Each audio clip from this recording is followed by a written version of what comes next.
range untuk dapat IELTS 6,5 gitu. Jadi kayak uh, mungkin butuh waktu. Nah, kalau misal itu ya berarti kita harus masukin ke planning kita. Oke, kita memang cita-citanya pengen ke Inggris, gak ada yang salah dengan itu. Terus misalnya butuh IELTS 6,5 ya berarti kita atur waktunya untuk bisa meningkatkan kemampuan bahasa Inggris kita untuk mencapai nilai tersebut. Selain itu ya kalau misalnya udah dicoba dan nggak memungkinkan ya mungkin harus coba ke negara-negara lain yang persyaratan IELTS-nya nggak sampai 6,5. Ada banyak banget kok. Contoh di tempat saya sekarang sekolah cuman butuh IELTS 5,5. Cuman butuh 5,5.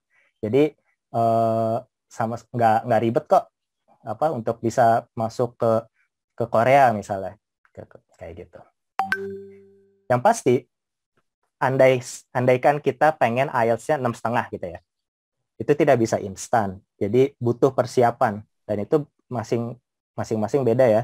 Ada yang butuh 2 minggu, ada yang beberapa tahun. Ini semua tergantung kepada strategi kita. Kita tuh harus berangkat kapan sih?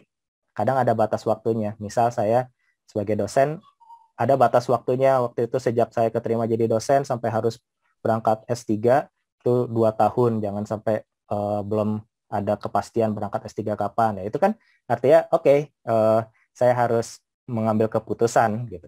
Mengambil keputusan. Misalnya bahasa bukan menjadi isu, tapi tentang mendapatkan LOA dari kampus, ya itu berarti yang harus kita pikirkan strategi yang baik gimana. Nah, secara umum, ini bukan beasiswa ya, ini lagi ngomongin mendapatkan LOA. Itu persyaratannya IELTS atau TOEFL IBT. Untuk beasiswa, masih banyak beasiswa yang persyaratannya itu TOEFL ITP, yang bukan internet-based.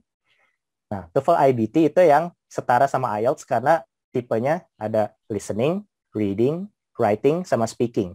Gitu kan. Jadi,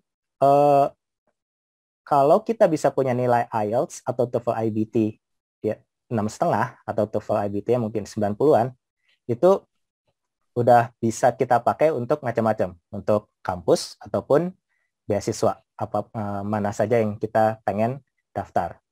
Gitu.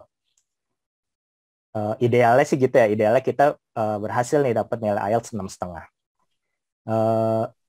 Pengalaman dari murid-murid saya, karena saya memang selama bertahun-tahun ke belakang itu part-time job saya itu membantu teman-teman yang pengen privat IELTS.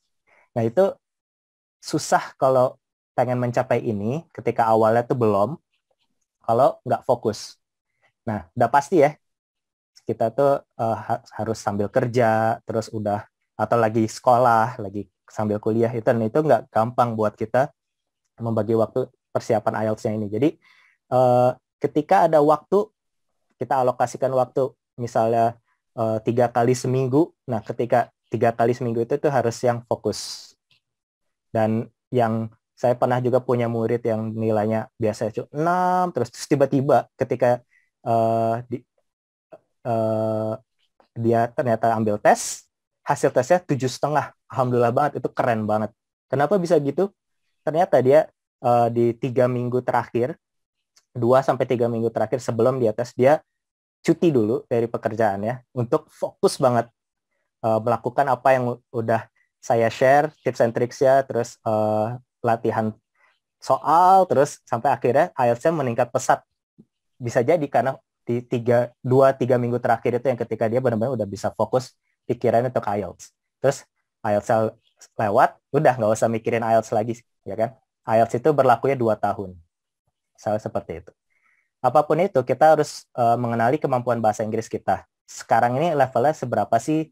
Misalnya UPN nih lewat acara ini ngasih kesempatan buat prediksi tes TOEFL ITP, itu bagus banget. Manfaatkan buat tahu kemampuan bahasa Inggris kita, karena bisa kok kita konversi nilai. Kira-kira kalau kita nilai sekarang 500, berarti IELTS-nya tuh berapa sih kalau kita mau coba ambil tes IELTS gitu.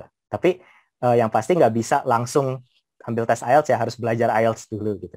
Tapi apapun itu, kita harus mengenali kemampuan bahasa Inggris kita. Dan itu lewat kesempatan seperti itu, atau dengan belajar ke semacam bimbingan yang macam-macam ya, ada yang privat, ada yang kita masih datang ke instansi, tapi nggak tahu ya kalau lagi pandemi gini mungkin saya menyarankan yang online saja gitu. Setelah kita mengenali kemampuan bahasa Inggris kita bisa lebih tahu perlu fokus kemana nih dan persiapannya harus seperti apa gitu. Saya nggak tahu Mas Radium dan teman-teman supporters akan apa ya satu maksudnya setuju dengan ini atau enggak, tapi nilai IELTS atau TOEFL IBT yang tinggi akan memperbesar peluang mendapatkan LOA. Ini sih sharing dari saya. Jadi saya nggak tahu kalau di yang lain seperti apa. Kalau saya kebetulan iya, saya merasakan kalau nilai IELTS kita besar itu akan mempermudah kita mendapatkan LOA. Gitu. Jadi tinggal di hal-hal lainnya mungkin yang masih kurang gitu ya. Gitu sih. Nah, tadi sempat saya sebut pilih IELTS atau TOEFL IBT. Kenapa ada permasalahan ini? Karena pertama mereka yang setara di banyak kampus, dua-duanya tuh ada. Jadi mintanya IELTS atau mintanya TOEFL IBT. IELTS itu dibuat sama UK atau Australia. British Council, IDP, itu dua lembaga yang bikin IELTS, tes IELTS, dan itu UK atau Australia. Sedangkan TOEFL IBT itu yang buat ETS dari Amerika. Jadi kalau waktu saya mencoba daftar ke Amerika, mereka minta TOEFL IBT. Memang. Kalau saya punya IELTS juga bisa sebenarnya, tapi mereka lebih prefer TOEFL IBT. Jadi ada hal seperti itu, kecenderungan seperti itu. Untuk negara lain hampir semua IELTS itu lebih apa ya, secara umum pasti diterima. Terus apalagi ya? Ada dulu murid saya, kenapa harus TOEFL IBT? Karena beasiswa dari perusahaannya, perusahaan di Indonesia itu mengharuskan syaratnya TOEFL IBT, bukan IELTS. Jadi itu. Sisanya hampir semua murid saya itu memilih IELTS daripada TOEFL IBT. Kenapa begitu? Ternyata emang benar sih.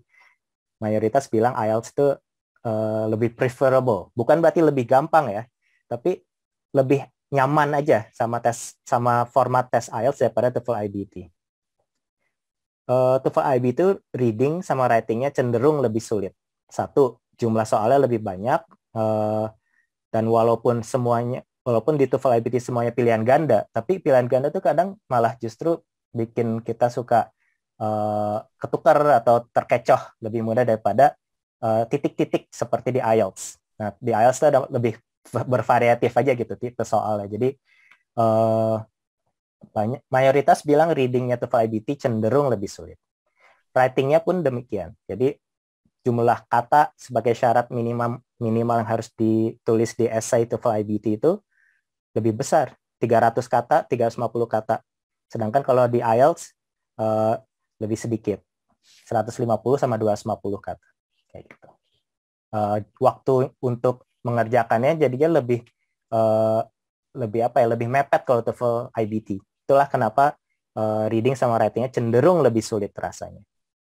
Lalu kalau di TOEFL IBT itu tes speakingnya itu rekaman, karena kita 100% dengan komputer. Misalnya tipe soal yang butuh jawabannya itu 45 detik, ya 45 detik. Kalau kita ngomongnya lebih panjang dari 45 detik itu jadinya jawaban kita ke-cut. Yang tersimpan cuma si 45 detik itu. Ujung kalimat kita mungkin nggak akan terekam gitu. Itu banyak yang kok nilai speaking saya di bawah 20 ya Mas gitu. Padahal ngerasa lancar ngomongnya. Salah satunya mungkin gara-gara itu. Gitu. Sedangkan kalau tes IELTS, speakingnya itu kan ke native speaker, face to face. Jadi kita di satu ruangan dengan orang Australia, orang UK, dan dia ramah. Kalau saya sih lebih nyaman seperti itu, jadi lebih natural. Memang dengan kita face to face seperti wawancara, jadi kita harus memikirkan mimik wajah kita, intonasi ngomong, semuanya tuh ya sama kayak wawancara pada umumnya, kita semua itu dinilai gitu. Terus dengan kita senyum itu akan lebih enak suasananya, lebih lancar. Eh, itu bergantung kepada orang, tapi mayoritas akhirnya lebih nyaman dengan tipe speaking seperti IELTS ini. Apalagi ada jeda waktu antara tes listening, reading, writing dengan speaking ya kalau IELTS. Bahkan bisa beda hari. Karena bisa beda hari, jadi kayak bisa istirahat dulu lah. Minimal ada istirahat makan siang dulu. Sedangkan kalau TOEFL IBT semua pasti di hari yang sama. Langsung berlanjut seperti itu. Oke. Okay? Akhirnya durasi tesnya juga lebih panjang kalau TOEFL IBT daripada IELTS. Dan hasil keluarnya juga lebih cepat IELTS daripada TOEFL IBT. Katanya sih gitu. Saya juga tahun lalu ngambil tes IELTS lagi. Karena tes IELTS saya yang sebelumnya udah kadaluarsa. Ngambil yang computer based. Selama pandemi ini pokoknya anak computer based semuanya. Datang sih ke tempatnya, bukan di rumah kita sendiri ya. Itu tuh datang ke IDP atau British Council. Dan hasilnya luar biasa cepat, 5-7 hari kerja. Dibandingkan dulu waktu IELTS paper based itu butuh waktu 2 minggu, 2 minggu. Kalau TOEFL IBT katanya sih sekitar 10 hari kerja. Jadi kalau yang lagi mepet butuh hasil IELTS segera mungkin karena udah ada deadline yang sangat dekat, ya ini bisa menjadi pertimbangan untuk memilih IELTS atau TOEFL IBT. Oke. Okay. Next. Ini hanya beberapa tips saja tentang tes IELTS ya. Ini lebih khusus ke tes IELTS. Jadi setelah tadi saya menyampaikan kalau bisa memilih antara IELTS sama TOEFL IBT,